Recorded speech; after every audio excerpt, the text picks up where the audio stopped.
Hello friends, അപ്പം നമുക്ക് പുതിയൊരു വീഡിയോയിലേക്ക് കടക്കാം. എൻ്റെ തിങ്കൾ മുതൽ വെള്ളി വരെയുള്ള ദിവസങ്ങൾ ആരംഭിക്കുന്നത് രാവിലെ ലഞ്ച് ബോക്സ് പാക്കോട് കൂടിയാണ്. പക്ഷെ പെട്ടെന്ന് രാവിലെ എണീറ്റ ഉടനെ ഈ ലഞ്ച് ബോക്സ് അങ്ങ് റെഡി ആവില്ല കേട്ടോ. നമ്മൾ ഇന്നെന്താ രാവിലെ കൊടുത്തു വിടണം എന്നുള്ളത് തലേ ദിവസമേ പ്ലാൻ ചെയ്ത് ഒരുമാതിരി കാര്യങ്ങളെല്ലാം സെറ്റാക്കി വെച്ചാലേ രാവിലെ എല്ലാം പെട്ടെന്ന് റെഡിയാക്കി വിടാൻ സാധിക്കുകയുള്ളൂ. നമുക്ക് കുഞ്ഞു മക്കളൊക്കെയുള്ള ചെറിയ മക്കളൊക്കെയുള്ള അമ്മമാർക്കറിയാം, രാവിലെ നമ്മുടെ കൂട്ടത്തിൽ തന്നെ കുഞ്ഞുങ്ങളും ഉണർന്നാൽ ആകെ പണി പാളും, നമുക്കൊന്നും സെറ്റാക്കാനായിട്ട് സാധിക്കത്തില്ല.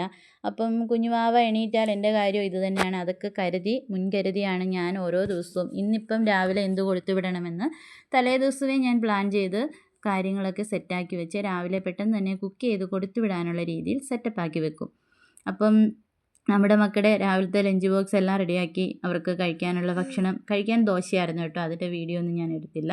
അപ്പം അതെല്ലാം റെഡിയാക്കിയതിന് ശേഷം പെട്ടെന്ന് തന്നെ സ്കൂളിൽ വരേണ്ട ആവശ്യമുണ്ടായിരുന്നു. കാരണം ഇന്ന് നമ്മുടെ മക്കളുടെ ആർട്സ് ഡേ കോമ്പറ്റീഷനാണ്. അപ്പം മത്സരങ്ങളാണ്. നമ്മുടെ മക്കളുടെ 2 ഐറ്റംസ് ഉണ്ട്, കഥാപ്രസംഗവും നാടോടി നൃത്തവും. അപ്പോൾ 2 ഐറ്റത്തിന് നമ്മുടെ മക്കൾ ചേരുന്നുണ്ട്.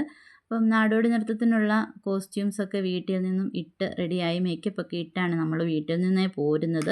അപ്പോൾ ഇന്ന് രാവിലെ തന്നെ ഇച്ചിരി കൂടി നേരത്തെ എനിക്ക് കാര്യങ്ങളെല്ലാം റെഡിയാക്കേണ്ടി വന്നു.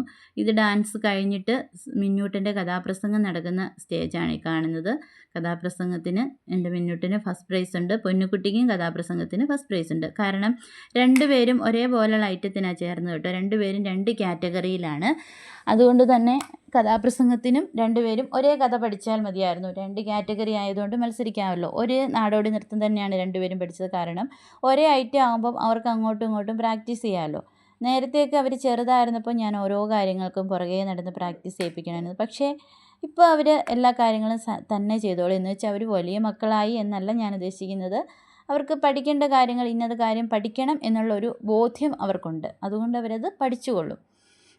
അപ്പം ചെറുതിലെ നമ്മൾ അങ്ങ് പുറകെ നടന്ന് പഠിപ്പിക്കും, എന്താ പറയുക, അവരെ ഇങ്ങനെ ഓരോ കാര്യങ്ങളും പറഞ്ഞ് ചെയ്തുകൊണ്ടാവാം ഓരോ ക്ലാസ്സും കഴിയും തോറും അവർക്ക് ഇന്നത് ചെയ്യണം എന്നുള്ളൊരു ബോധ്യമുണ്ട്. അപ്പം പിന്നെ മേക്കപ്പൊക്കെ ഞാൻ തന്നെയാണ് ഇട്ട് കൊടുക്കുകയും ഒക്കെ ചെയ്യുന്നത്. പിന്നെ ഡ്രസ്സും ആഭരണങ്ങളൊക്കെ നമ്മൾ പുറത്തുനിന്ന് റെൻറ്റിനെടുക്കും. പിന്നെ ബാക്കി ഇതെല്ലാം സെറ്റ് ചെയ്യാനൊക്കെ നമുക്കറിയാം. ഇപ്പോൾ വർഷങ്ങളായിട്ട് ചെയ്യുന്നത് കൊണ്ട് നമുക്ക് ഓരോ കാര്യങ്ങളും അറിയാം. അങ്ങനെ നമ്മൾ ഇപ്പം പൊന്നുകുട്ടിയുടെ ഡാൻസാണ്. മിന്നൂട്ടൻ്റെ എനിക്ക് എടുക്കാൻ സാധിച്ചില്ല. കാരണം അവിടെ ചെന്ന് കഴിഞ്ഞപ്പോൾ നമ്മുടെ കുഞ്ഞുവാവ ആകെ വയലൻ്റായി. അതുകൊണ്ട് കുറച്ച് നേരം ഫോൺ കൊടുത്ത് അവളെ എന്താ പറയുക, കാർട്ടൂൺ കാണിച്ചിരുത്തേണ്ടി വന്നു. അതുകൊണ്ട് എനിക്കിതൊരു സാർ എടുത്തു തന്ന വീഡിയോ ആണ്. അപ്പം ഞാനിതൊക്കെ എൻ്റെ വീഡിയോയിൽ ആഡ് ചെയ്തതേ ഉള്ളൂ.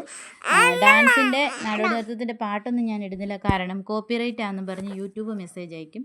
ഇപ്പോൾ തന്നെ ഞാൻ ഈ വീഡിയോ എഡിറ്റ് ചെയ്യുമ്പോൾ എൻ്റെ അടുത്തിരുന്ന ആൾ ഒച്ച വയ്ക്കുന്നുണ്ട്.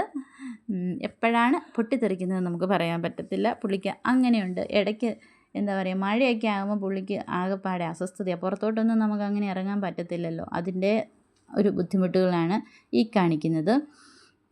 പിന്നെ ചേച്ചിമാരുണ്ടെങ്കിൽ ഫുൾ ഹാപ്പിയാണ്, അവരുടെ കൂട്ടത്തിൽ നടന്നോളും. അങ്ങനെ നമ്മുടെ രാവിലത്തെ പരിപാടികളും ഒക്കെ കഴിഞ്ഞ് നമ്മൾ സ്കൂളിലും ഒക്കെ പോയി. 2 ദിവസത്തെ ആർട്സ് കോമ്പറ്റീഷനാണ് സ്കൂളിൽ നടക്കുന്നത്. ഒരു ദിവസം ഗ്രൂപ്പ് ഐറ്റങ്ങൾ, ഒരു ദിവസം സിംഗിൾ ഐറ്റങ്ങൾ. അപ്പം സിംഗിൾ ഐറ്റത്തിന് അന്ന് നമ്മൾ പോയാൽ മതി. ഗ്രൂപ്പ് ഐറ്റങ്ങളൊക്കെ അത് അവരൊക്കെ തന്നെ എല്ലാം പ്ലാൻ ചെയ്ത് റെഡിയാക്കിക്കോളും. ഗ്രൂപ്പല്ലേ, അപ്പം ടീച്ചേഴ്സൊക്കെ നോക്കിക്കോളും. സിംഗിൾ ഐറ്റത്തിന് ചേർന്നാൽ അതിൻ്റെ കാര്യങ്ങളെല്ലാം നമ്മൾ നോക്കണം. ഞാൻ എപ്പോഴും കുഞ്ഞുങ്ങളോട് പറയും, നമ്മൾ ഒരുപാട് ഐറ്റത്തിന് ചേരുന്നതല്ല, ചേരുന്ന കാര്യങ്ങൾക്ക് ആത്മാർത്ഥമായിട്ട് പഠിച്ച് ചെയ്യണം. എന്തായാലും അവർ 2 ഐറ്റങ്ങൾക്ക് ഈ പ്രാവശ്യം നമുക്ക് ഒരുപാട് പഠിക്കാനും ഒക്കെ ഉള്ളപ്പം പൊന്നുകുട്ടി 10th ആയപ്പോൾ ഒരുപാട് പഠിക്കാനൊക്കെ ഉണ്ട്. അപ്പം ഒരുപാട് ഐറ്റത്തിന് ചേർന്നിട്ട് നമ്മൾ എന്താ പറയുക, സമ്മാനം കിട്ടുന്നതിലല്ല കാര്യം, പ്രൈസ് കിട്ടുന്നതിലല്ല, നമ്മൾ ചെയ്യുന്ന കാര്യം ആത്മാർത്ഥമായിട്ട് ചെയ്യുക എന്നുള്ളതാണ്. എന്തായാലും ചേർന്ന 2 ഐറ്റങ്ങൾക്കും 2 പേർക്കും ഫസ്റ്റ് പ്രൈസ് തന്നെ കിട്ടിയിട്ടുണ്ട്.